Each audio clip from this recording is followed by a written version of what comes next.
এই আয়াতে কারিমায় কাফির বেঈমান অবিশ্বাসী গুনাহগার মুনাফিকদের মৃত্যুর ব্যাপারে বলা হলো তাদের মৃত্যুতে আসমান এবং জমিন ক্রন্দন করে না। কাদের মৃত্যুতে? যারা বেঈমান, যারা ফাসিক, যারা মুনাফিক, তাদের মৃত্যুতে আসমানও কাঁদে না, জমিনও কাঁদে না।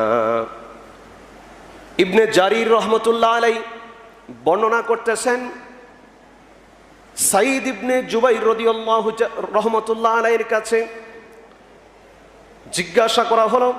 তিনি বলেন, এক ব্যক্তি রইসুল মুফাসসিরিন রসুলের চাচাতো ভাই ইবনে আব্বাস রাদিয়াল্লাহু তাআলা আনহুর কাছে প্রশ্ন করেছিলেন, ও আল্লাহর নবীর সাহাবী, আল্লাহ তাআলা এই আয়াতে কারিমার ভিতরে বলছেন অবিশ্বাসী বেঈমানদের জন্য আসমান কাঁদে না, জমিন কাঁদে না, তাহলে কি বিপরীতে ইমানদার এবং নেককার বান্দার জন্য কি আসমান জমিন কাঁদে নাকি?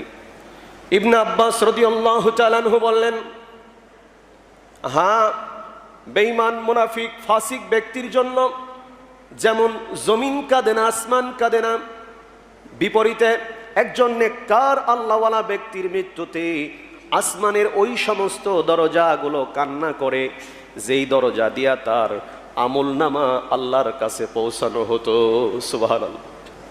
যার আমলনামা আসমানে পৌঁছানো হতো, যেই দরজা দিয়ে তার রিজিকের ফয়সালা হতো, রিজিক পৃথিবীতে প্রেরণ করা হতো, ওই আসমানের দরজা তার জন্য ফুফরে ফুফরে কান্না করে। সুবহানাল্লাহ।